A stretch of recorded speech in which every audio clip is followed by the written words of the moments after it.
की बात कर रहे थे, जिसको हमने कहा था प्रॉपर्टी ट्रांजैक्शन। प्रॉपर्टी ट्रांजैक्शन इसी के साथ रूल 18A भी पढ़ेंगे। Property transaction that is the first appointment. First appointment मतलब जब आपका होता है तो आप लोग एक प्रॉपर्टी रिटर्न सबमिट करते होंगे, प्रॉपर्टी का डिटेल सबमिट करते हो, ये जरूरी है। सबमिट प्रॉपर्टी डिटेल, ये आप लोग अटेस्टेशन फॉर्म ये वो के साथ भी भर के देते हैं, कितने लैंड हैं, कितने ये हैं, सारा उसमें डिटेल कॉलम बना हुआ है। सबमिट प्रॉपर्टी डिटेल, ये आपको देना है, ठीक है।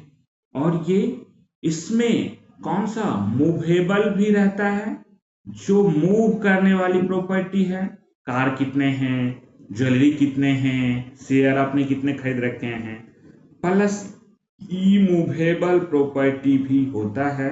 इमूवेबल जैसे बिल्डिंग जो खिसक नहीं सकता, फ्लैट, लैंड, ये सब इमूवेबल प्रॉपर्टी है, आप इसका देते हैं। लेकिन अगर इसका एक्सेप्शन है, ये अप्लाई नहीं होता, मतलब एक्सेप्ट ग्रुप डी अगर आपने ज्वाइन किया, except join group D post. आजकल देखिए ग्रुप डी पोस्ट खत्म हो गया है, ग्रुप सी एबीसी ही है, जीओपीटी के ऑर्डर के अकॉर्डिंग एबीसी ही है। बट कुछ जगहों पे जो प्रैक्टिकल एस्पेक्ट, जो आप लोग भी रूबरू हुए होंगे इन चीजों से, देखे होंगे कि कहीं कहीं ग्रुप डी पोस्ट एग्जिस्ट करता है, तो रूल में भी अभी तक है, तो हम इसको जान लेते हैं। ये ग्रुप डी पे नहीं लागू हो। फर्स्ट अपॉइंटमेंट में आपको देना होता है। देखिए फर्स्ट अपॉइंटमेंट में कई बार जैसे आप कहेंगे कि सर फर्स्ट अपॉइंटमेंट में हमें ये देना है, लेकिन अगर हमें इसके लिए जो टाइम होता है, एक टाइम लिमिट भी ऐसा नहीं है कि अनलिमिटेड है, एक तो आपको शुरू में ही भरवा लिया जाता है, ऐसे नॉर्मली 3 मंथ्स का टाइम दिया हुआ होता है कि 3 मंथ्स के भीतर आप ये इंटीमेट कर दें।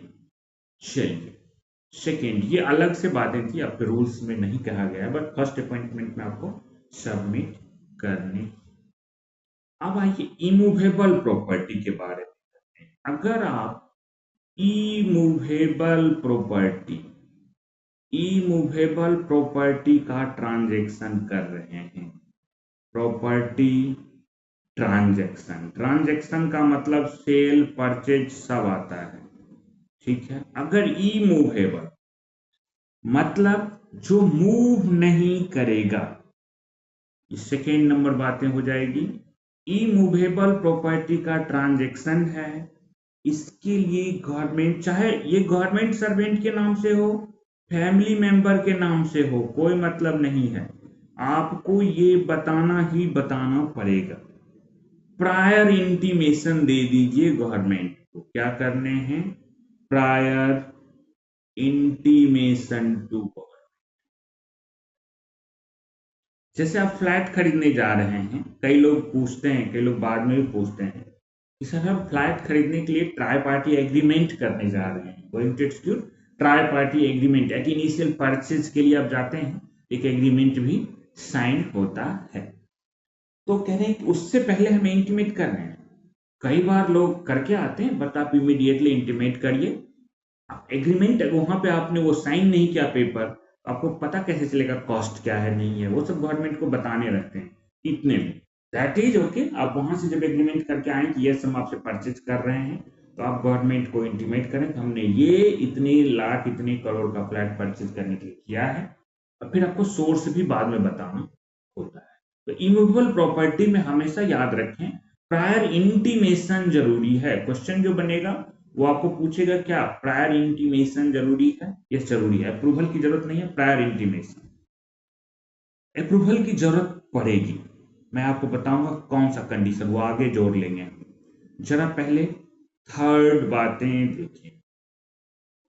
थर्ड बातें जो हैं ये है मूवेबल प्रॉपर्टी ट्रांजैक्शन, जो मूव कर रहे हैं, मूवेबल प्रॉपर्टी ट्रांजैक्शन। मूवेबल का मतलब जो मूव कर रहे हैं, जैसे एग्जांपल में आपने क्या खरीदी? कार खरीदी, बाइक खरीदी, ज्वेलरी खरीदा, ठीक है, आपने इंश्योरेंस लिया ईटीसी, बॉन्ड खरीदा, ठीक है, आपने ये किया ईटीसी। यहाँ पे एक मेरे से सवाल आया था, मैं आप लोगों को रेज करते चलता हूँ जितना मेरे पास्ट एक्सपीरियंसेस में क्वेश्चन आए हैं। एक ने कहा सर सेविंग अकाउंट में पैसे या वो कर रहे हैं, सेविंग अकाउंट में मेरे जो पैसे थे गवर्नमेंट सर्वेंट की सैलरी से ही हमने देखिए ये उसको फिक्स कर दिया है, क्या मुझे ये गवर्नमेंट को इंटीमेट करना चाहिए? आइए उस पर भी बात करें। फर्स्ट पहले रूल देख लें। मूवेबल प्रॉपर्टी इस गोले वाले का बंदूक है। नहीं बाहर है मम्मी। मूवेबल प्रॉपर्टी ट्रांजैक्शन जो नीचे नीचे नीचे हो, नीचे फ्लोर में देखिए, ऊपर सेकेंड फ्लोर पे। हाँ वहाँ पे है, वहाँ पे। हाँ ठीक है। देखिए मूवेबल प्रॉपर्टी ट्रांजैक्शन जब भी करेंगे, चाहे सेम कंडीशन गवर्नमेंट सर्वेंट अपने नाम से कर रहा हो या फैमिली मेंबर के नाम से, गवर्नमेंट सर्वेंट या फैमिली मेंबर। फैमिली मेंबर के लिए मैंने एफएम वर्ड यूज कर दिया है।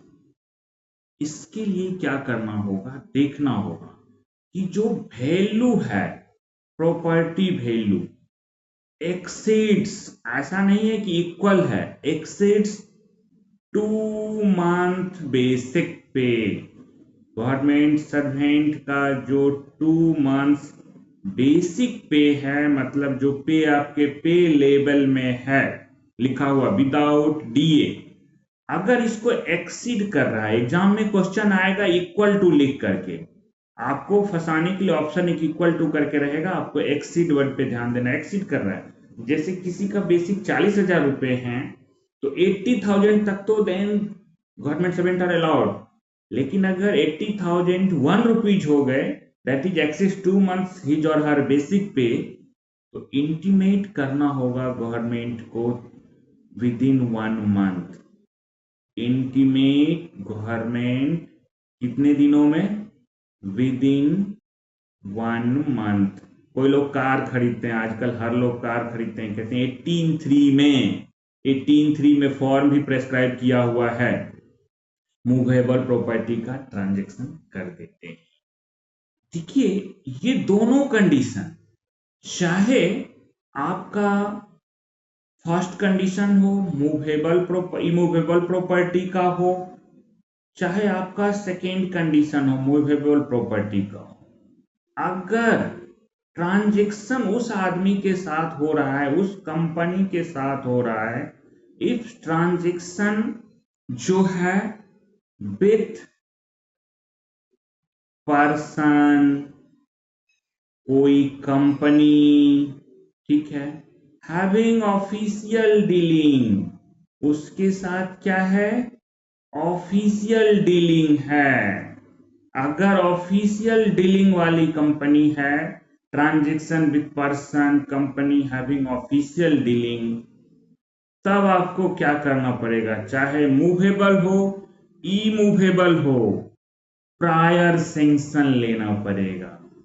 प्रायर सैंक्शन मतलब गवर्नमेंट का अप्रूवल इज रिक्वायर्ड, ठीक है। आप इसमें सैंक्शन के लिए दे दिए, डीलिंग हैंड लेके बैठा हुआ है, कर ही नहीं रहा है। आप देखिए इसका अगर रिजेक्ट नहीं हुआ, if not rejected with in 13 days, कितने दिनों में? 30 दिनों में अगर रिजेक्ट नहीं हुआ तो हो गया डिम्ड ग्रांटेड, कि आपको डिम्ड परमिशन ग्रांटेड, मैं डिम्ड ग्रांटेड लिख रहा हूं, डिम्ड परमिशन ग्रांटेड आपका हो जाता है। तो मूवेबल इमूवेबल प्रॉपर्टी, ये आपने देखा कि अगर मूवेबल में एक्सीड करे 2 मंथ बेसिक से। अब देखिए जरा 1 2 3 के अलावे भी हम कुछ बातें और चलेंगे। आइए रूल 18 में ही चलेंगे, देखेंगे साल में, पूरे साल में कितना ट्रांजैक्शन किया है, उसके लिए भी कुछ देखेंगे। रूल 18 आपने पढ़ा 1 2 3। आइए जरा इसके अलावे कुछ स्पेसिफिक बातें करते हैं। कहता है कि मान लीजिए अगर आपका जो शेयर का आपने शेयर ट्रांजैक्शन किया, शेयर सिक्योरिटीज आप लोग लेते हैं, बॉन्ड खरीदते हैं, म्यूचुअल फंड में पैसा लगाते हैं, म्यूचुअल फंड इन्वेस्टमेंट, ठीक है। आपने कह सकते हैं कि share securities mutual fund bond etc में कर देता हूं। इसमें चूंकि ये आजकल फ्रीक्वेंट है, लगभग लगभग हर 4 में से 3 गवर्नमेंट सर्वेंट आपको ऐसा करते मिलेंगे जो यंगस्टर हैं, आप देखेंगे कि शेयर सिक्योरिटीज में पैसे लगाते हैं। कहा अगर इसका ट्रांजैक्शन एक्सीड्स, देखिए मैं वर्ड फिर लगा रहा हूं, एक्सीड्स, इक्वल टू नहीं कह रहा हूं, एक्सीड्स, ठीक है, 6 मंथ बेसिक पे। मैंने क्या कहा? 6 मंथ बेसिक पे। अगर उनका किसी गवर्नमेंट सर्वेंट का बेसिक पे 40,000 रुपीज है, 40 है, तो ईयर में विद इन ईयर अगर 6 मंथ का बेसिक पे से एक्सीड कर रहा है 2,40,000 से, आपको क्या करना पड़ेगा? साल के अंत में बाय 31 जनवरी नेक्स्ट ईयर का, बाय नेक्स्ट 31 जनवरी प्रॉपर्टी डिटेल भरते हैं, जनवरी, इनफॉर्म प्रेस्क्राइब्ड ऑथोरिटी। एक नया चीज आ गया, ये प्रेस्क्राइब्ड ऑथोरिटी बार बार गवर्नमेंट कहते हैं, आखिर ये ऑथोरिटी है कौन? Who is prescribed authority? तो कहा कि इसमें जो मैं बार बार कह रहा हूं, प्रेस्क्राइब्ड ऑथोरिटी मतलब गवर्नमेंट, उसका मतलब है, प्रेस्क्राइब्ड ऑथोरिटी का मतलब है ग्रुप ए और बी के लिए, ए एंड बी के लिए जो हेड ऑफ डिपार्टमेंट है, हेड ऑफ डिपार्टमेंट जो भी बनाए हुए हैं, डिजाइनेट हैं, और सी एंड डी अगर डी एग्जिस्ट करता है तो head of office, head of office को आपको इंटीमेट करना है। ये कई लोग कहते हैं कि सर आपने रूल 3 में कहा कि इमूवेबल था, ठीक है, और एक्सीड्स 2 मंथ बेसिक था। देखिए जरा कंपेयर करते हैं, 2 मंथ्स बेसिक, तो ये 2 मंथ्स बेसिक पे, तो आपने कहा था intimate with in 1 month, intimate with in 1 month, यही मैंने कहा था, मैं दोबारा लिख दिया। ये तो है ही, इसके अलावे ये जो है इन एडिशन है, मतलब वो तो आपको करना पड़ेगा, रूल 18(3) को तो फॉलो करना पड़ेगा।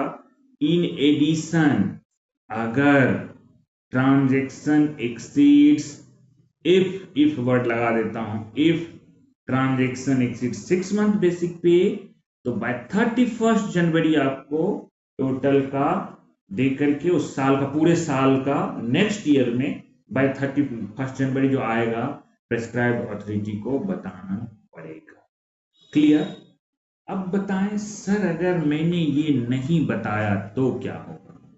ठीक है, ये अगर नहीं बताएंगे तो कंडक्ट रूल आपको अप्लीकेबल हो जाएगा और आपका विजिलेंस क्लियरेंस रोक दिया जाएगा, आपके खिलाफ डिसिप्लिनरी एक्शन शुरू हो जाएगा, प्रमोशन रुक जाएगा, डेपुटेशन जाना रुक जाएगा, पासपोर्ट के लिए मांगेंगे तब रुक जाएगा विजिलेंस क्लियरेंस, इम्पैनलमेंट रुक जाएगा, सारा कुछ होगा। रूल 18 में कुछ और चीजें हम लोग देखते हैं, कुछ जीआईडी हमें और जाननी चाहिए। देखिए कई बार क्या होता है, ये गवर्नमेंट ऑफ इंडिया डिसीजन है, याद रखिएगा, बाद में जो क्लैरिफिकेशन नहीं आते हैं रूल से इंटरप्रेट करके, तो वो चीजें हैं। जीआईडी में देखिए, जैसे एक जीआईडी आई, कहा कि sir transaction of family member है, लेकिन उसमें गवर्नमेंट सर्वेंट का पैसा नहीं लगा हुआ है, ट्रांजेक्शन ऑफ किसका है? फैमिली मेंबर है, वो उनके वाइफ का ट्रांजेक्शन था और वो अपने पैसे से था, स्त्री धन, ओन फंड, कहा कि by his her own fund, own fund, उनको शादी में कुछ ऑर्नामेंट्स मिले थे, बेच करके उन्होंने फैमिली मेंबर ने क्या किया कि एक्वायर किया कोई प्रॉपर्टी को। कहा ये जैसे ऑन फंड का मतलब मैं लिख देता हूं स्त्री धन, स्त्री धन जो उनको मिले, या इनहेरिटेड प्रॉपर्टी कुछ था, इनहेरिटेड प्रॉपर्टी कुछ भी ऐसा उनको मिला हुआ था, उसको उन्होंने ट्रांजैक्ट करके, जब भी मिलता है इंटीमेट करते हैं इनहेरिटेड प्रॉपर्टी। आपने गिफ्ट में भी देखा कि जो ऑर्नामेंट्स वगैरह मिलते हैं शादी में, गिफ्ट का रूल तो लागू होता ही होता है, लिस्ट भी आप मेंटेन करते हैं। जो आपने देखा था डाउरी अलाउ नहीं है, लेकिन इन जो अदर देन मतलब कस्टमरी गिफ्ट वॉलेंटरली है वो अलाउ। तो अगर ऑन फंड से कर रहे हैं, गवर्नमेंट सर्वेंट का पैसा नहीं लगा हुआ है, नीड नॉट इंटीमेट, जरूरत नहीं है ये करने की गवर्नमेंट को। बट आप गवर्नमेंट कभी आपसे पूछे तो आप डिटेल रेडी रखिए कि यस इट इज, जो ट्रांजेक्शन है बेस्ड अपॉन किस पे है, तो जो सोर्सेस ऑफ फंड है बेस्ड अपॉन ओन फंड है, स्त्री धन है, इनहेरिटेड प्रॉपर्टी है, इटसेट्रा मैं कर सकता हूं, और कुछ और भी हो सकता है। ओन फंड है तो उसको हमने इंटीमेट नहीं की। दूसरा बात आई एक एनुअल रिटर्न, ऐसे भी जिनका एक तो आपने देखा 6 मंथ्स एक्सीड करे तो करना ही करना है, एनुअल रिटर्न भरना होता है प्रॉपर्टी का, चाहे आपका एक्सीड किया नहीं किया, नील रिपोर्ट ही है। कैसे भरने हैं?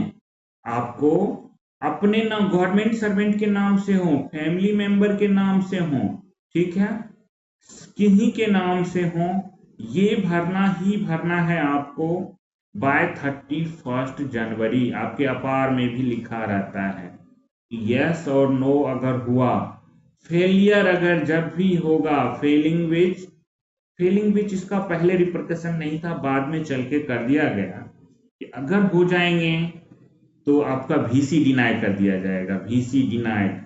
ऐसा नहीं है कि प्रमोशन रोक दिया जाता है, डिनाइड कर दिया जाता है, ठीक है, किया जा सकता है, याद रखिए प्रमोशन के लिए भी कर सकते हैं, अभी तक मैंने किसी का होते नहीं देखा है, लेकिन किया जा सकता है, रूल अलाउ करता है।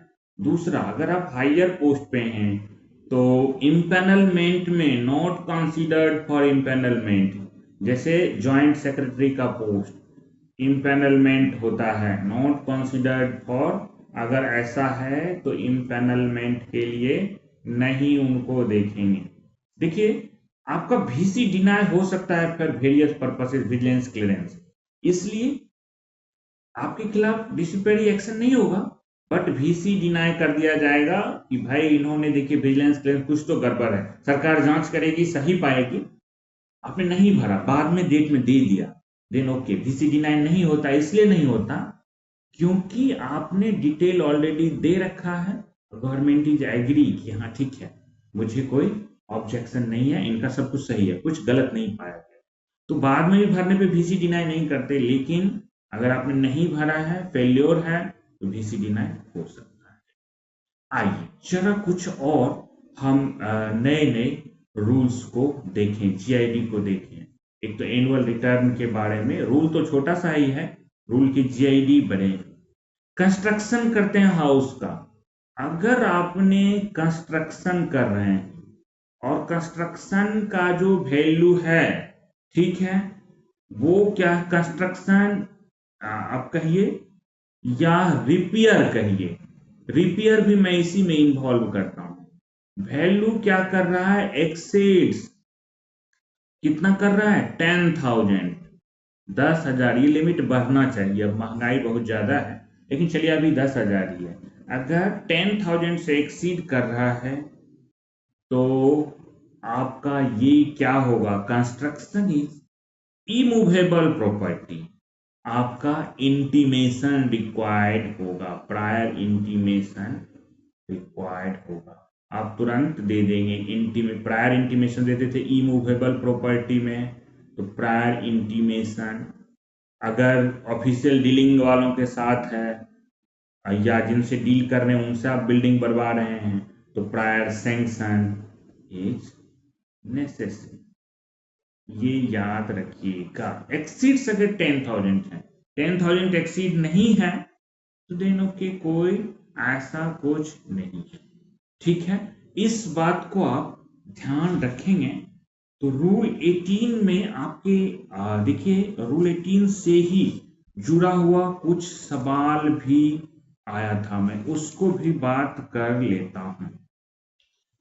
ध्यान रखिएगा, कई बार क्या होता है, पहले रूल 18 के कुछ बेसिक कंसेप्ट को आपने समझा है, कुछ बेसिक छोटे छोटे चीजों को और जान लेते हैं। दैट वुड बी बेनिफिशियल आपको रूल के बेटर अंडरस्टैंडिंग में और क्वेश्चन में ऑप्शन आपको करने में महत्वपूर्ण होगा। देखिए रूल 18 की बात कर रहे हैं। रूल 18 में मान लीजिए लोगों ने कहा सर वन ट्रांजैक्शन का मतलब क्या हो, एक हम अलग अलग जगह से ट्रांजैक्शन कर रहे हैं तो हमारा वन ट्रांजैक्शन काउंट नहीं होगा, हमें थोड़े इस दुकान में खरीदे थोड़े उस दुकान में खरीदे। देखिए अगर वन ट्रांजैक्शन का मतलब है सेम टाइम में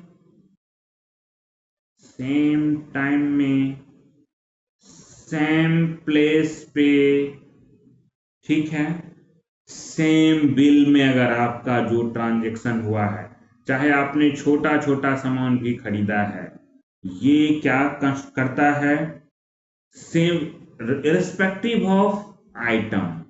आपने एक मॉल में जाके वाटर कूलर खरीदा, आपने मान लीजिए वाटर कूलर के साथ साथ आपने कूलर भी खरीदा, घर में एसी भी खरीदा, आरओ भी खरीदा, सब मिला के ट्रांजेक्शन हुआ तो इरेस्पेक्टिव ऑफ आइटम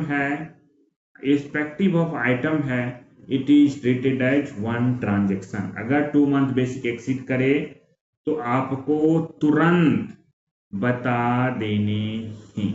ठीक है, उसके बाद देखिए कई बार ऐसा होता है कि मैंने एक सवाल रेज किया था, एफडी सेविंग क्या गवर्नमेंट सर्वेंट को बताने हैं क्या, इस पे बड़ा क्लैरिटी आई। एफडी कर रहा हो, फिक्स डिपॉजिट कर रहा हो या सेविंग बैंक अकाउंट में कोई से रख रहा हो पैसा, सेविंग बैंक अकाउंट में, ये जो अमाउंट है, ये आपने जो अमाउंट रखा है डिपॉजिटेड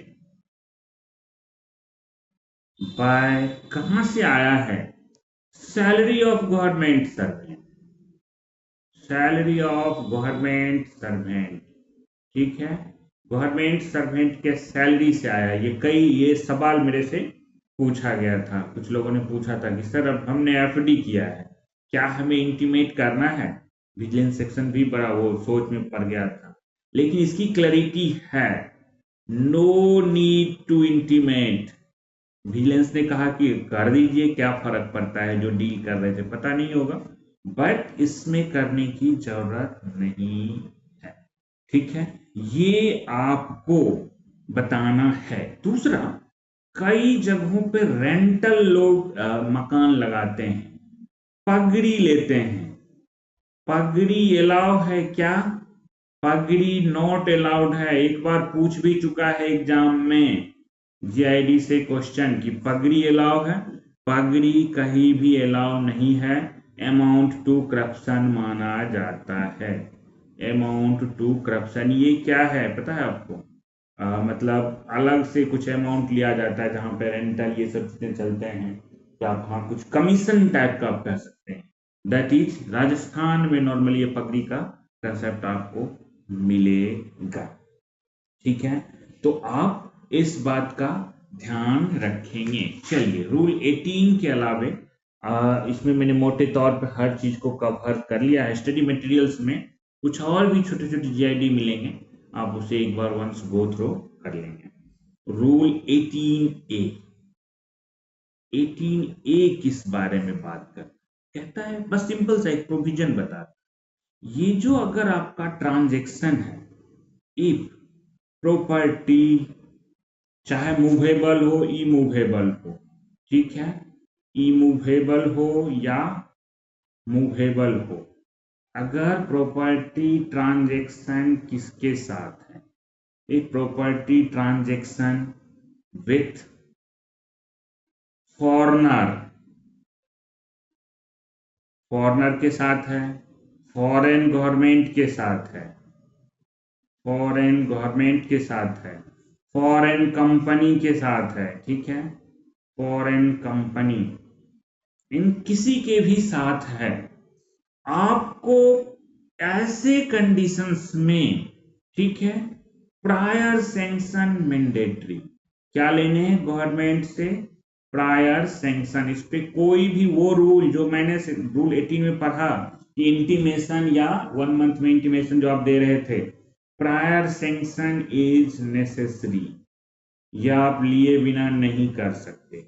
देखिए इसमें है, अगर if permission is not rejected, permission is not rejected, कितने दिनों में, not rejected with in 16 days, with in 16 days, 60 दिन, हर जगह 30 दिन रहता था ना, तो ये डिम्ड मतलब हो जाता है डिम्ड ग्रांट ऑफ परमिशन, आपको मिल गया, आप कर सकते हैं, डिम्ड ग्रांट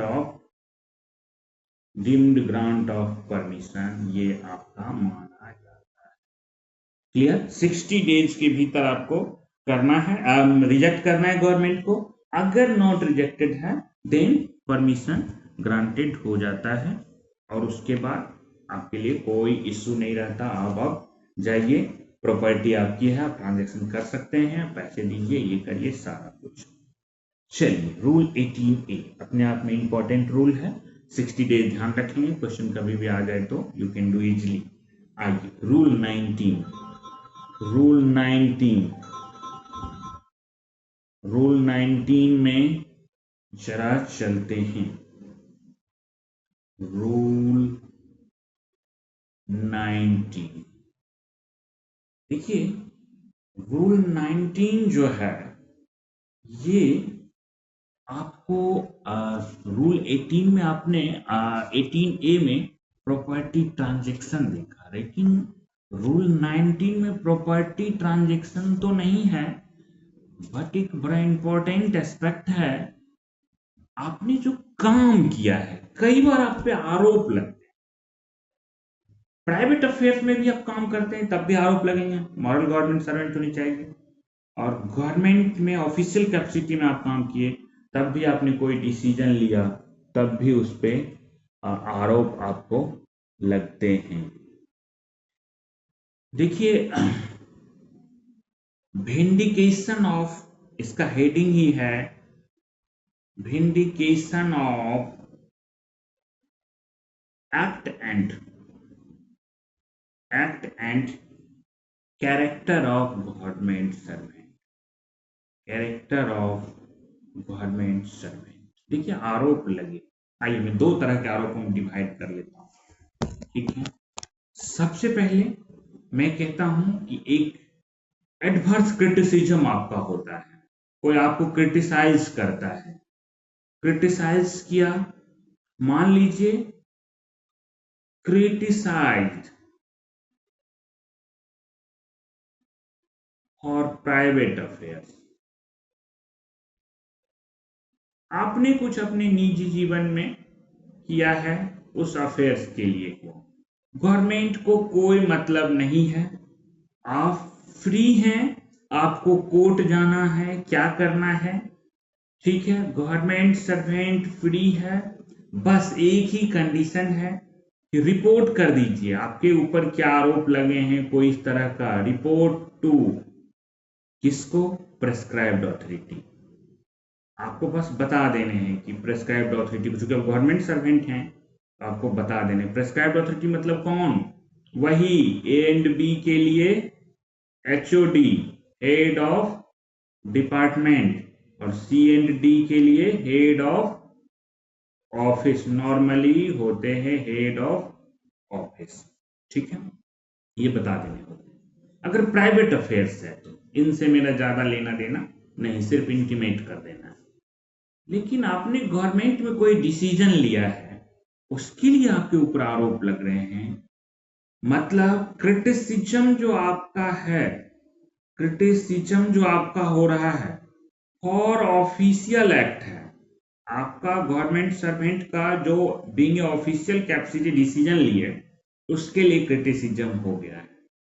आप क्या कर सकते हैं, जा सकते हैं कोर्ट, रिकोर्स टू, कहां कहां जा सकते हैं, कोर्ट में चले जाएंगे, कोर्ट का जजमेंट आएगा, आप बरी हो जाएंगे, भाई ये हमारे ऊपर आरोप लगा था, देखिए अब नहीं है, सब लोग जानेगा। या दूसरा ऑप्शन है, आप प्रेस में चले जाएंगे, मीडिया में जाके बताएंगे कि मेरे ऊपर जो आरोप ये लग रहा है कि हमने ये डिसीजन लिया, अपने हित में लिया, ऐसा नहीं है, मेरा क्रिटिसिज्म ऑफिशियल एक्ट के लिए, दैट इज हमने इस वजह से लिया डिसीजन, तो आपका हो जाएगा। लेकिन ये ऐसे नहीं कर सकते, इसके लिए नहीं तो सब गवर्नमेंट सर्वेंट रोज मीडिया में ही मिलेंगे। प्रीवियस सैंक्शन रिक्वायर्ड, हमेशा प्रीवियस सैंक्शन रिक्वायर्ड होता है, आपको लेना ही पड़ेगा। मान लीजिए आपने परमिशन के लिए दिया, ग्रांट ही नहीं हो रहा है, चलिए इफ नॉट रिजेक्टेड, अब यहाँ पे थोड़ा सा टाइम पीरियड बढ़ जाएगा, विद इन 3 मंथ्स, 3 मंथ्स का मतलब 90 दिन कहते हैं, 90 days ऑब्लिक 3 मंथ्स, ठीक है, 30 का ही काउंट करते हैं, 30 days का ही, अगर नहीं रिजेक्टेड तो डीम्ड परमिशन ग्रांटेड माना जाएगा। क्लियर, क्या माना जाएगा, डीम्ड परमिशन ग्रांटेड,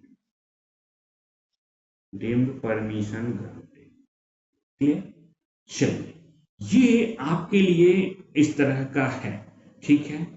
अच्छा, एक बात है, कोर्ट जाने के लिए गवर्नमेंट सर्वेंट का एक डाउट होता है, सर सर्विस रिलेटेड इशू के लिए अगर हमें कोर्ट जाना है, ठीक है, अगर सर्विस रिलेटेड इशू है, ठीक है, और सर्विस रिलेटेड इशू, आपका कोई लीव काट लिया, सैलरी काट लिया, पेंशन रोक दिया, सर्विस रिलेटेड इशू के लिए, तो government servant free, government servant क्या है, फ्री है टू गो कोर्ट, आप कोर्ट जाने के लिए कोई ऐसे इसके लिए परमिशन की जरूरत नहीं होती, आपका कोई अपना इशू है, आप चाहते हैं आप उस इशू के लिए कोर्ट जा सकते हैं, कोई आपको रोकने वाला नहीं है। कोर्ट में कैट में जहां भी जाए बना हुआ है, ऑटोमेटिक शो मोड आप जा सकते हैं।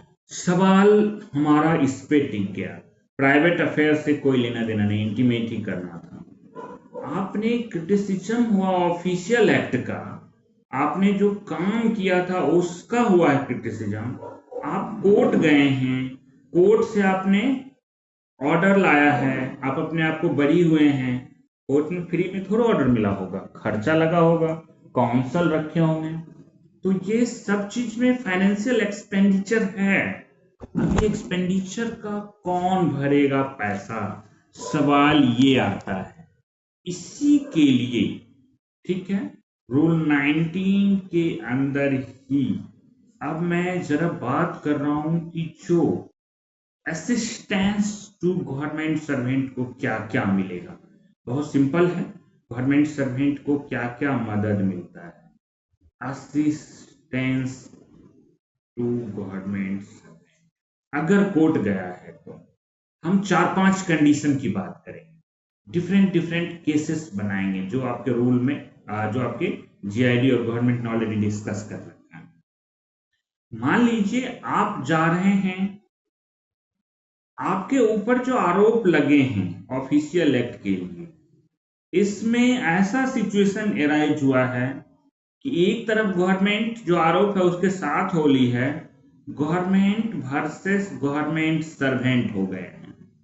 अब एक तरफ गवर्नमेंट है, एक तरफ गवर्नमेंट सर्वेंट, सरकार भी होली है कि हाँ हाँ आरोप लगा है देखो, ठीक है, कोर्ट में गए, कोर्ट में क्या हुआ, प्रोसीडिंग हुई, प्रोसीडिंग कंक्लूड हुआ, पूरा प्रोसीडिंग कंक्लूडेड।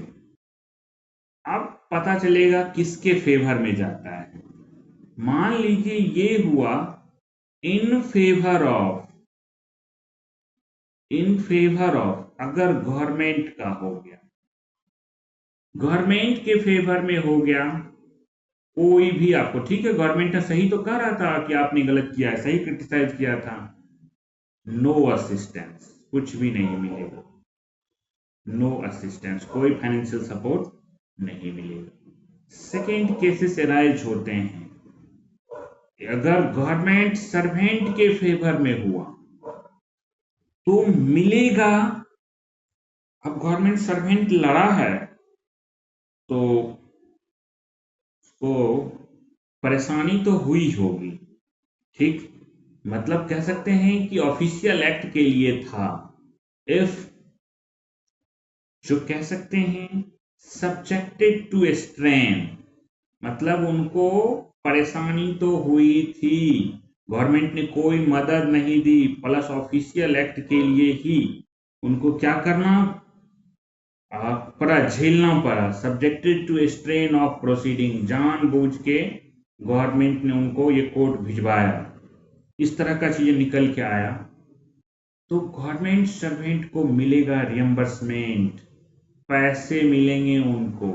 रियम्बर्समेंट कितना मिलेगा, कहते हैं ये होगा प्रोपोर्शनेट टू, ये प्रोपोर्शनेट का साइन है, हाउ फार, कितना, अप टू व्हाट एक्सटेंट, ठीक है, गवर्नमेंट सर्वेंट जो है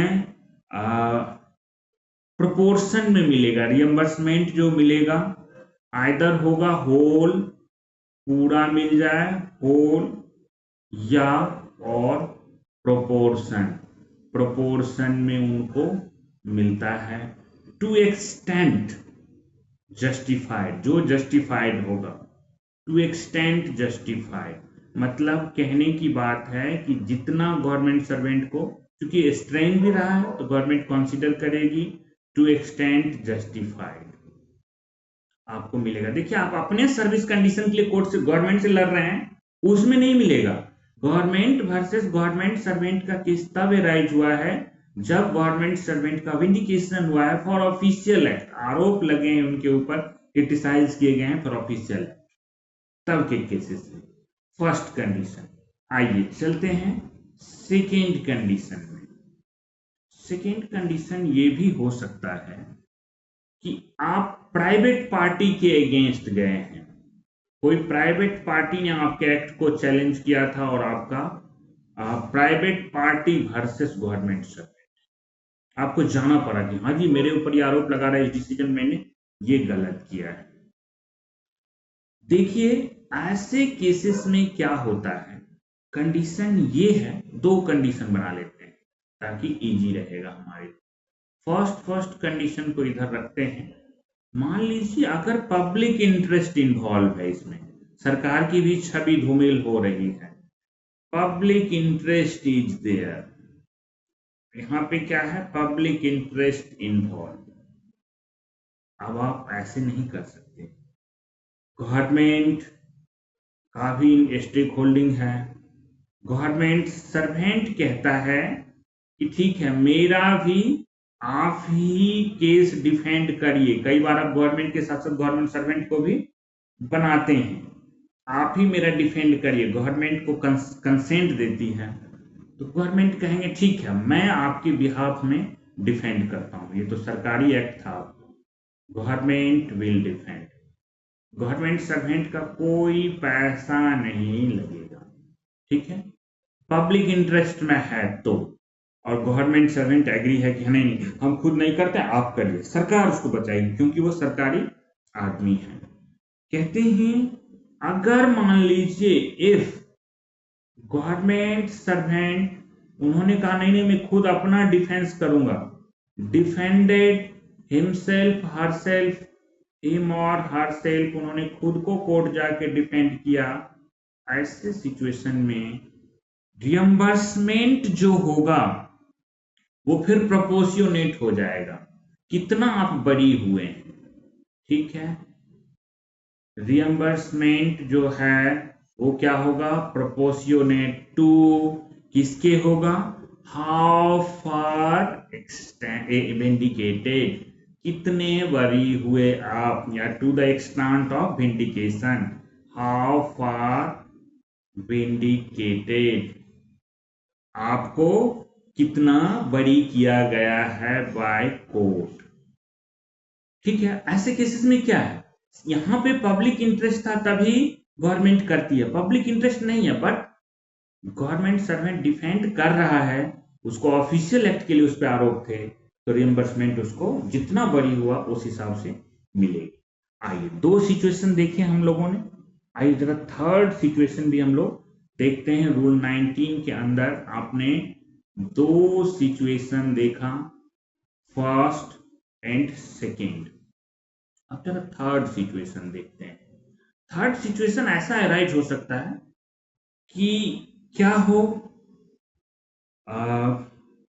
और थर्ड सिचुएशन में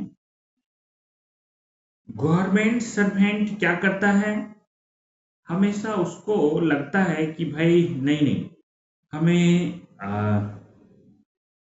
कोर्ट जाना ही चाहिए। गवर्नमेंट का किसी प्राइवेट पार्टी गवर्नमेंट सर्वेंट कुछ भी नहीं है, केसेस ऐसा अराइज होता है, कहता है कि गवर्नमेंट सर्वेंट ही अपने को विंडिकेट करने के लिए कहा नहीं नहीं, कोई प्राइवेट पार्टी कोर्ट में नहीं गया है, मैं खुद ही प्रोसीडिंग बाय गवर्नमेंट सर्वेंट खुद ही कर दिया कि नहीं नहीं मुझे मतलब करना है, मेरे ऊपर आरोप लगे, कोई कोर्ट में नहीं गया। जैसे प्राइवेट पार्टी वर्सेस गवर्नमेंट में होता है, प्राइवेट पार्टी भी गया कोर्ट में चला गया, लेकिन ये प्रोसीडिंग बाय गवर्नमेंट सर्वेंट खुद है, खुद ही गया है। ठीक है, लेकिन ये इंटरेस्ट गवर्नमेंट का भी प्रोटेक्ट कर रहा है। यहां पे खुद गवर्नमेंट सर्वेंट तो गया है, लेकिन ये गवर्नमेंट सर्वेंट का जाना रिक्वायर्ड टू कह सकते हैं प्रोटेक्ट इंटरेस्ट ऑफ गवर्नमेंट, ये भी जरूरी था, क्योंकि आरोप गवर्नमेंट सर्वेंट पे लगे हैं, तो गवर्नमेंट का भी तो इंटरेस्ट रहता है उसमें, उनका ही तो आदमी था, वो ऑन बिहाफ ऑफ गवर्नमेंट ही तो काम कर रहा था, ये प्रोटेक्ट इंटरेस्ट ऑफ गवर्नमेंट भी है। और अगर आप जाना चाहते, लेकिन गवर्नमेंट खुद नहीं गई है, गवर्नमेंट सर्वेंट गए हैं, प्रोसीडिंग बाय गवर्नमेंट सर्वेंट, उन्होंने किसी को चैलेंज कर दिया कोर्ट जाकर, खुद ही पहुंच करके, इसमें गवर्नमेंट सर्वेंट को जो रियम्बर्समेंट मिलेगा, ये कोर्ट रियम्बर्समेंट मिलेगा, ये कहते हैं वही how far court has vindicated, how far सरकार खुद नहीं करती है, court has vindicated government servant कितना बड़ी हुए हैं, एग्जेम्प्टेड कितना हुए हैं, उस हिसाब से प्लस इंटरेस्ट फ्री एडवांस भी मिलता है इनको, जब ये लड़ रहे होते हैं ना, इनको इंटरेस्ट फ्री एडवांस देते हैं, क्योंकि सरकार का भी इसमें इंटरेस्ट है, रिक्वायर्ड है उनको भी, तो इंटरेस्ट फ्री एडवांस। ऐसा प्रोविजन क्यों होगा पता है आप, ऐसा प्रोविजन इसलिए भी रखा जाता है, कई बार गवर्नमेंट जानती है कि मुझे नहीं जाना चाहिए, पब्लिक इमेज मेरा खराब हो जाएगा, लेकिन उसका इंटरेस्ट है कि अगर हम जीत गए तो फिर बाद में हम बोलेंगे देखो हम ये कर लिए, तो गवर्नमेंट सर्वेंट को आगे करके वो इस तरह का कर सकती है। फोर्थ नंबर कंडीशन जरा देखें, फोर्थ क्या है, गवर्नमेंट सर्वेंट क्या करते हैं, सुओ मोटो प्रोसीडिंग करते हैं, गवर्नमेंट से परमिशन लेकर के, सुओ मोटो प्रोसीडिंग मतलब अपने मन से चाहते हैं करना, लेकिन उसके लिए उन्होंने गवर्नमेंट से परमिशन लिया, विथ प्रायर सैंक्शन, उन्होंने ले लिया, गवर्नमेंट से पूछ लिया कि हम करना चाहते हैं, गवर्नमेंट के लिए नो रिक्वायर्ड, कुछ ऐसा नहीं है, नॉट रिक्वायर्ड बाय गवर्नमेंट, ऐसा गवर्नमेंट को जरूरी नहीं है कि इसमें प्रोसीडिंग करें, लेकिन इन्होंने लिया कि देखिए मेरा इमेज खराब हो रहा है, विद प्रायर सैंक्शन इनको सुओ मोटो प्रोसीजर करने के लिए गए। इसमें भी आपको क्या होता है कि इस केसेस में भी याद रखिएगा, अगर आपका ऑफिशियल एक्ट है, कुछ भी डैमेज आपका हुआ है, तो ऐसे केसेस में क्या करती है, हालांकि मान लीजिए इसमें चूंकि गवर्नमेंट को नहीं कुछ करना है, नॉट रिक्वायर्ड, किसके लिए, to do so by government, उनको नहीं करना है, डू सो बाय गवर्नमेंट। तो यहां पे सरकार मना कर देगी, बोलेगी नो असिस्टेंस, वो नहीं देगी कि ठीक है आप परमिशन लेके जा रहे हैं आप अपना करिए, मतलब यहाँ पे नो पब्लिक इंटरेस्ट इन्वॉल्व, कहने का मतलब है नो पब्लिक इंटरेस्ट इन्वॉल्व, आपका व्यक्तिगत इन्वॉल्वमेंट है, इंटरेस्ट इन्वॉल्व, तो सरकार बोलेगी कि भाई हम पैसे आपको नहीं देंगे क्योंकि पब्लिक इंटरेस्ट इन्वॉल्व नहीं है, आप यहाँ पे कोई असिस्टेंस नहीं मिलेगा। ठीक है, डिजर्विंग केसेस में कभी कभी इंटरेस्ट फ्री लोन देती है। तो ये हो सकता है कि सुओ मोटो भी गवर्नमेंट सर्वेंट जाए, सरकार का इंटरेस्ट ना हो, गवर्नमेंट सर्वेंट ही जाए प्रोसीडिंग, लेकिन ये सरकार का पब्लिक इंटरेस्ट भी यहाँ पे आ जाए, सरकार भी चाहती है कि हाँ ये हो तो रिएम्बर्समेंट देगी, जहां नहीं चाहती है वहां नहीं देगी। मैं एक फिफ्थ कंडीशन भी इसमें रखना चाहूंगा, 5 ही कंडीशन आज तक आपके जीआईडी से लेके हर चीज में क्लैरिफिकेशन आए हैं। तो रूल आप जान लें कि आपको रूल 19 का फिफ्थ, आपने 1 2 3 4 पढ़ा, 1 2 3 4 कंडीशन हमने बात किया, फिफ्थ कंडीशन देखते हैं।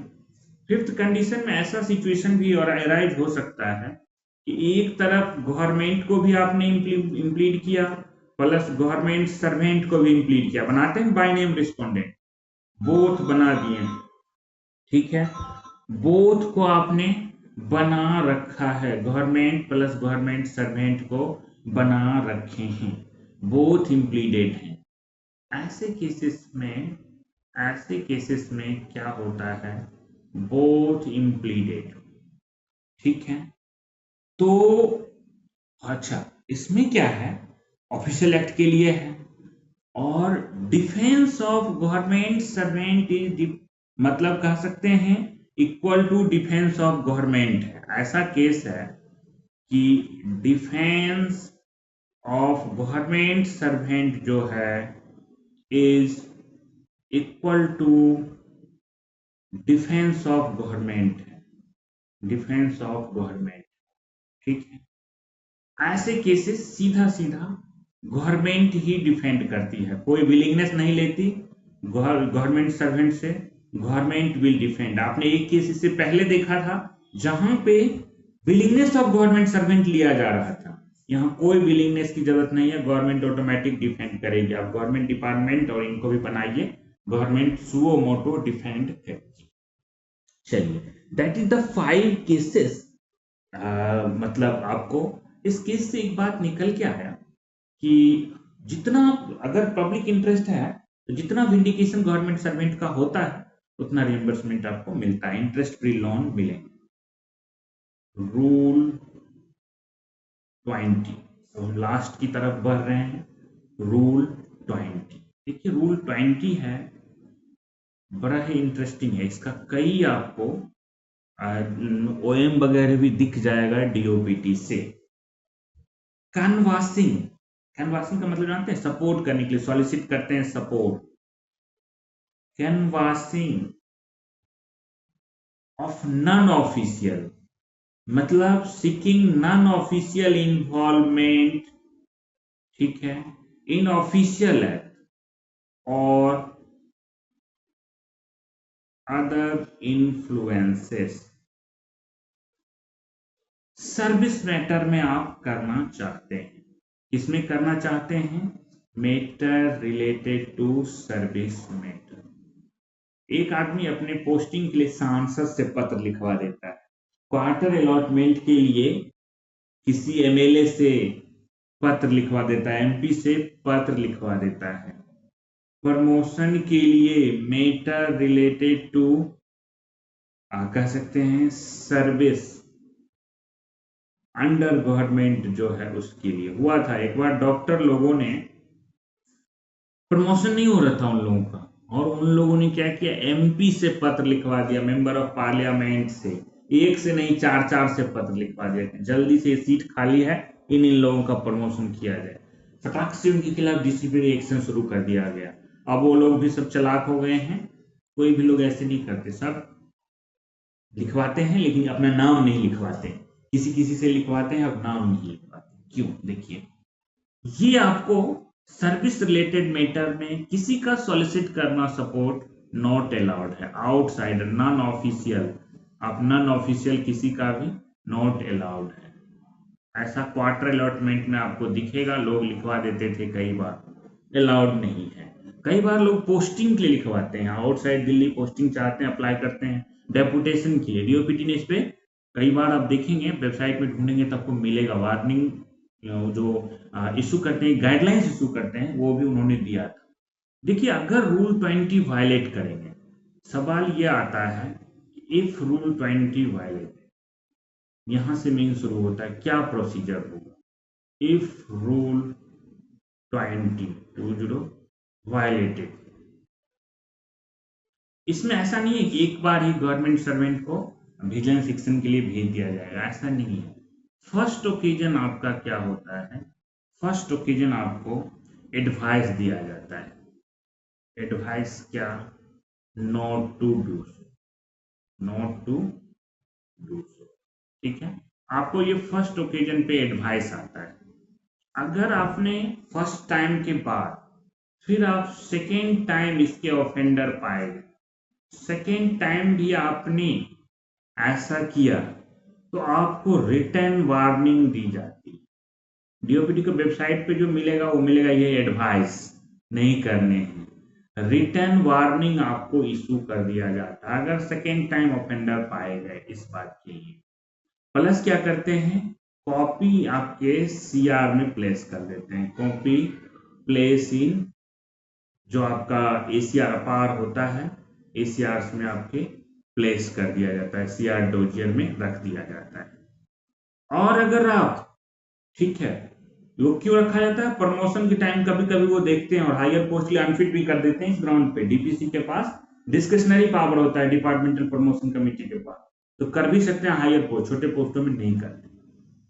हर टाइम अगर आपने किया, अगर वायलेट किया, डिसिप्लिनरी प्रोसीडिंग ही होगा, याद रखिएगा, डिसिप्लिनरी प्रोसीडिंग शुरू हो जाती है। That is rule 20। आइए, रूल 20 मतलब आप लोग अपने ऑफिशियल एक्ट में कभी भी don't solicit non official interference, don't create outside pressure in service issues, ठीक है। रूल 21 पे आप चलिए, काफी इंटरेस्टिंग रूल है। रूल 20 ये है रिलेटेड टू मैरिज। किससे है? मैरिज से। देखिए, मैरिज गवर्नमेंट सर्वेंट को कितने अलाउ, क्या अलाउ नहीं है, क्या अलाउ है, मैं दो तरह से, मेरा ये स्टाइल रहा है बताने का, मैं ब्रेक करके चलता हूं। अलाउड रूल का लैंग्वेज स्टडी मटेरियल में आप लोग पढ़ेंगे, ध्यान रखिएगा, पढ़ना जरूरी है, क्वेश्चन रूल के लैंग्वेज में आएगा। अलाउड क्या है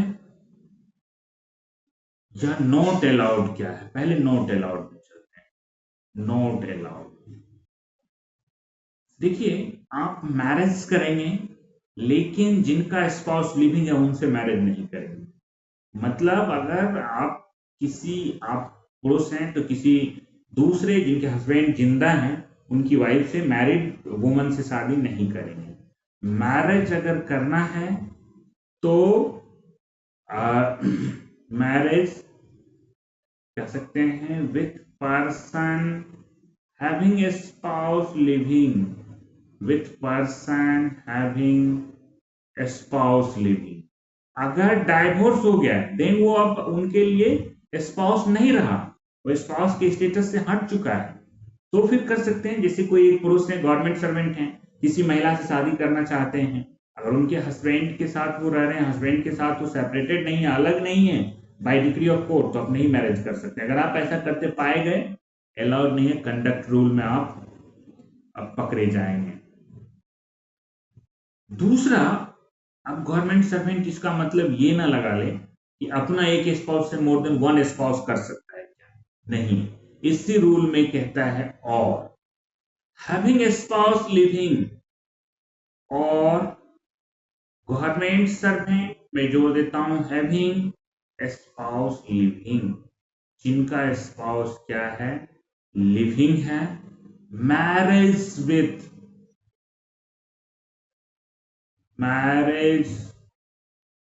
विथ एनी पर्सन, किसी से भी वो शादी नहीं कर सकते जिनका स्पाउस लिविंग है, डाइवोर्स करके कर सकते, ये आपको अलाउ नहीं है। इस बात को आपको ध्यान रखना है। मतलब at one time one marriage, husband wife दोनों का वन ही लीगली होना चाहिए। ये नहीं हो कि कोई कहीं शादी किए हुए थे विदाउट डाइवोर्स किए गवर्नमेंट सर्वेंट से शादी कर लेते हैं, ऐसा नहीं कर सकते। अलाउड क्या है, अलाउड देखिए है, अलाउड है एक तो आप जानते ही हैं विथ परमिशन ऑफ गवर्नमेंट। अगर परमिशन दे गवर्नमेंट तो आप जितनी शादियां करना चाहे उतना कर सकते हैं, गवर्नमेंट का परमिशन। लेकिन परमिशन कब मिलता है, परमिशन मिले तो एक कंडीशन हो गया, if allowed under personal law, if allowed under personal law to both the parties, both the party मतलब ये नहीं कि एक को अलाउ है एक को अलाउ नहीं है। अगर दोनों पार्टी को पर्सनल लॉ में सेकेंड मैरिज अलाउ है, प्लस हैविंग, ऐसे ही नहीं तो सब 4 शादियां कर लेंगे, गड़बड़ी हो जाएगा। Having other ground to do so. अब सोचिए कैसे कर सकते हैं, बताइए। हैविंग अदर ग्राउंड भी होना चाहिए। कोई मुस्लिम पर्सन से पर्सनल लॉ में 4 मैरिज टिल जब तक अलाउ थे, ठीक है, तो वो बोलेंगे हमारे पर्सनल लॉ में अलाउ नहीं, गवर्नमेंट से परमिशन लेना होगा। परमिशन तो लेंगे ही लेंगे, साथ साथ उनके पास कोई और रीजन भी होना चाहिए कि why are you going to marriage second marriage, वो रीजन बताएंगे तब गवर्नमेंट उनको परमिशन दे।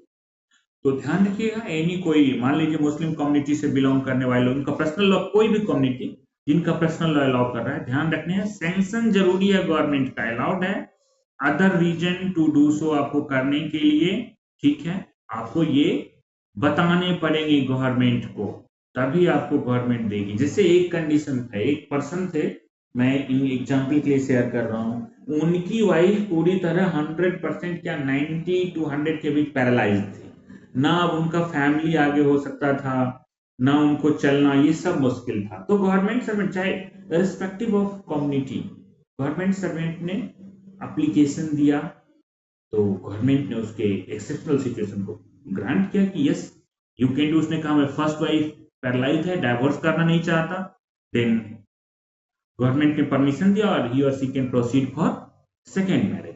ये चीज आप ध्यान रखिएगा। अगर मैरिज विथ फॉरेनर है, कोई आदमी ऐसे कर रहे हैं मैरिज विथ फॉरेनर, तो इंटीमेट फोर्थ विद गवर्नमेंट, तुरंत आप गवर्नमेंट को बताइए, फोर्थ विद गवर्नमेंट, ठीक है। तो ये 2 कंडीशंस में अलाउड हैं, जब आपको प्रायर परमिशन मिले या पर्सनल लॉ में अलाउ है और आपको ग्राउंड है ऐसा करने। देखिए आप लोग अपना रूल 21 में ही एक जीआईडी है, सब लोग रिक्रूटमेंट रूल्स देखते होंगे, बहुत सारे रिक्रूटमेंट रूल्स वेबसाइट पे हैं। रूल 21 में ही जीआईडी है, गवर्नमेंट ऑफ इंडिया डिसीजन से ये निकल के आया कि जो भर्ती नियम है हम ऐसे आदमी को भर्ती ही ना होने दें जो इस रूल को वायलेट कर रखे हैं। तो रिक्रूटमेंट रूल्स जो आरआर जिसे आप लोग बोलते हैं, उसमें लिखा हुआ मिलेगा नॉट एलिजिबल फॉर सर्विस, उनको एंट्री ही नहीं देते हैं जो इस रूल को वायलेट करते हैं, नॉट एलिजिबल फॉर सर्विस, उनको एंट्री नहीं देते हैं। किस चीज के लिए, who has more than one wife या spouse, who has more than one spouse living, one spouse living, जिनको more than one spouse living है तो वो कर सकते, यानी वो सरकारी नौकरी के लिए एलिजिबल नहीं होंगे। या मैं इसी को कहूं कि हैविंग ए स्पाउस लिविंग, उनका फैमिली है, having a spouse living, but वो क्या करते हैं कि वॉइड मैरिज कर लेते हैं। स्पाउस लिविंग है तो वो मैरिज मतलब वॉइड ही होगा हमेशा। परफॉर्म्ड वॉइड मैरिज, ठीक है। वो क्या करते हैं, वॉइड मैरिज परफॉर्म कर लेते हैं। वॉइड मतलब इलीगल मैरिज, क्योंकि एक के बाद दूसरा नहीं करना था, रूल में नहीं अलाउ था। ऐसे लोग भी नॉट एलिजिबल फॉर सर्विस होंगे, वो भर्ती नियम में सिलेक्शन में ही रोक देंगे। एट एंट्री पॉइंट ही ये बाधा उनके ऊपर लगी हुई है। ध्यान रखने हैं कि these persons are not eligible for government service, for getting appointment in government they are not eligible. So इस बात को ध्यान रखें। सर्विस में होने के बाद तो आपको तुरंत ही आपके खिलाफ एक्शन हो जाएगा अगर आप ऐसा करते हैं। रूल 22 कहते हैं, ये बड़ा इंपॉर्टेंट रूल है, क्वेश्चन भी आए हैं और कई लोग इस पे कंफ्यूजन में भी रहते हैं। कंजम्पशन ऑफ इंटॉक्सिकेटिंग ड्रिंक्स, क्या गवर्नमेंट सर्वेंट कभी वाइन पी सकता है? कंजम्पशन ऑफ इंटॉक्सिकेटिंग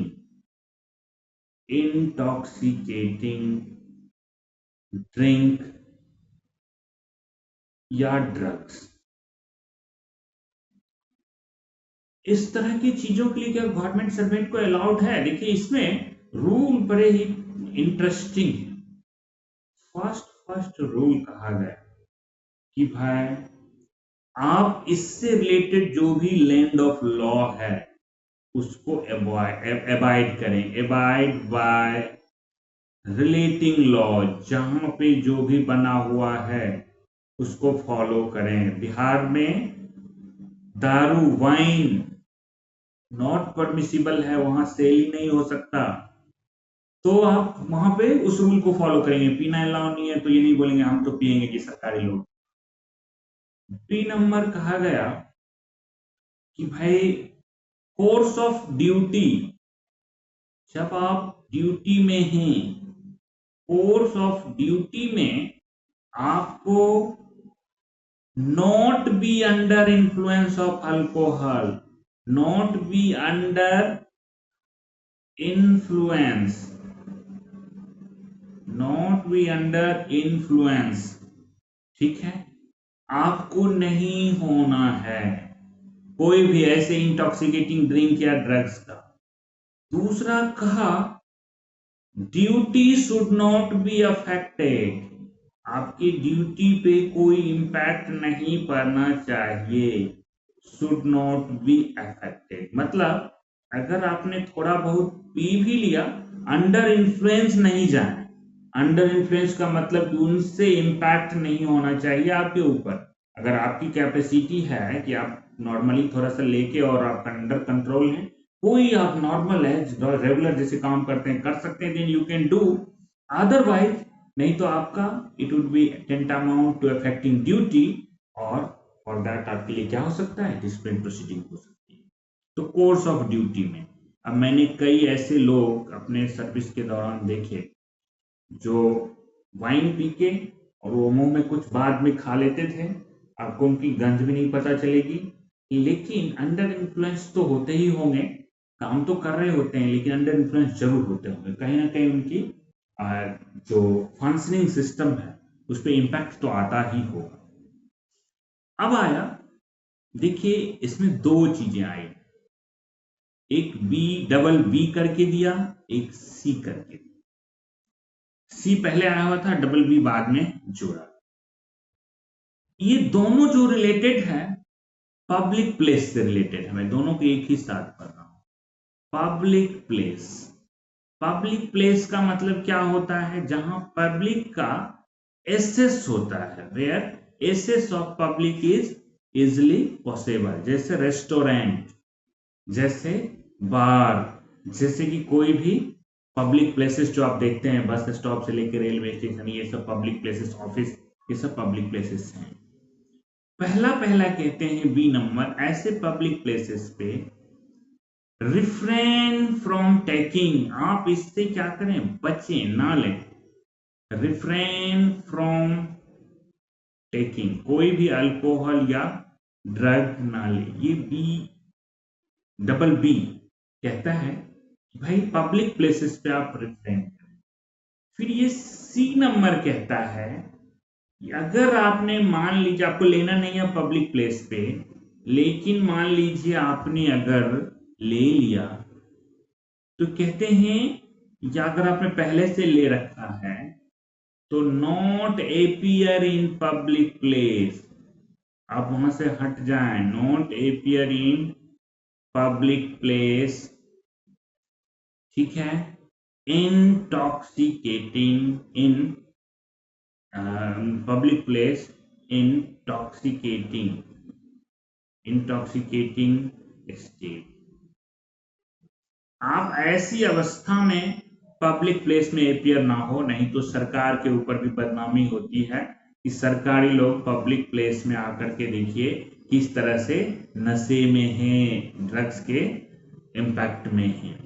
तो रिफ्रेन करना है, अगर आपने ले लिया है तो आपको पब्लिक प्लेस में अपियर नहीं होना है, not appear in public place.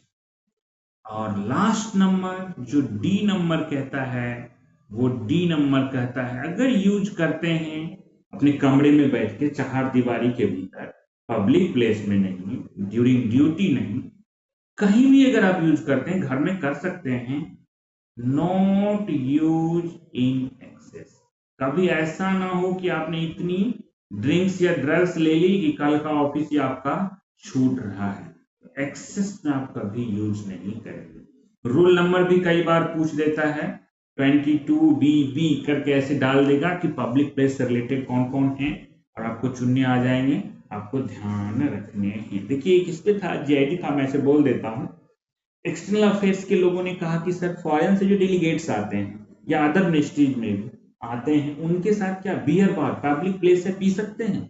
Government ने कहा नहीं, उनको पिलाइए, बोला उनको पिलाना पड़ता है, बोला उनको पिलाइए, आप मत पीजिए, कंडक्ट रूल में अलाउ नहीं है, नो मतलब नो, आपको वहां पे नहीं पीनी है। अगर आपको पब्लिक प्लेस में पीना ही नहीं तो उनको पिलाइए। चलिए, मैं जो काम का रूल है, रूल 22A, अभी आप 22 पढ़ रहे थे, रोल 22A देखिए जरा। आपको बिलो एज ऑफ 14 ईयर्स कहते हैं नॉट एम्प्लॉय, आप किसी को, ऐसे लोगों को रोजगार में, घर में, दुकान में, डोमेस्टिक वर्क में ना लगाएं, नॉट एम्प्लॉय टू वर्क। किनको? तो बिलो एज ऑफ 14 ईयर्स की जो चाइल्ड हैं, उनके लिए आपको डोमेस्टिक वर्क में नहीं लगाना है। देखिए ये आपके संविधान में भी लिखा हुआ है, मैं आपको बता दूं, ये कॉन्स्टिट्यूशन में भी आपको मिलेगा, ठीक है। कॉन्स्टिट्यूशन जब आप पढ़ रहे होंगे वहां पे भी मिलेगा। इसके लिए आपका एक्ट भी बना हुआ है, चाइल्ड लेबर एक्ट 1986, जो child labour prohibition and regulation act कहते हैं उसे, प्रोहिबिशन एंड रेगुलेशन एक्ट 1986, ये भी है। और वहीं से ये बातें आपके कंडक्ट रूल में, रूल 22A में बाद में डाला गया, not employ to work below age of 14 years of child. कहां पे? जैसे एग्जाम्पल मैं देता हूं, डोमेस्टिक वर्कर, घर में काम करने के लिए रख लेते हैं, आपको नहीं रखने हैं। डोमेस्टिक वर्कर के लिए जो भी हैं, शॉप पे लोग रख लेते हैं, नहीं रखने हैं। आप अपने ऑफिस में साफ सफाई के लिए रख लेते हैं, ऐसे नहीं रखने हैं। आप देखेंगे कई बार रिक्रेशनल क्लब में आपको रख लेते हैं कि छोटा मोटा काम है, रिक्रेशनल क्लब में आपको नहीं रखने हैं। ये सब कह सकते हैं रोड साइड जो छोटे छोटे खिलाने वाले इटरीज होते हैं, जो आपको ढाबा जिसको बोलते हैं, उस सब में नहीं रखने हैं, ईटीसी मैं कर देता हूं। तो गवर्नमेंट सर्वेंट अगर इसके लिए पाए गए या कोई कंप्लेन आता है बिलो 14 ईयर्स ऑफ चाइल्ड को उन्होंने डोमेस्टिक वर्क के लिए रख लिया है, घर में झाड़ू पोछा के लिए, then they will held be responsible और उनको 22A के तहत उनके खिलाफ कार्रवाई की जा सकती है। That is 23, 24 and 25 interpretation. ये वो जो किसी भी एक्ट में पावर होते हैं, कि किसी भी रूल में पावर दिए रहते हैं, इंटरप्रिटेशन पावर, ये सब पावर हैं, तो उसका कोई मतलब नहीं है। That is end of conduct rule. अब जिन लोगों का क्वेश्चन है पूछे फटाफट।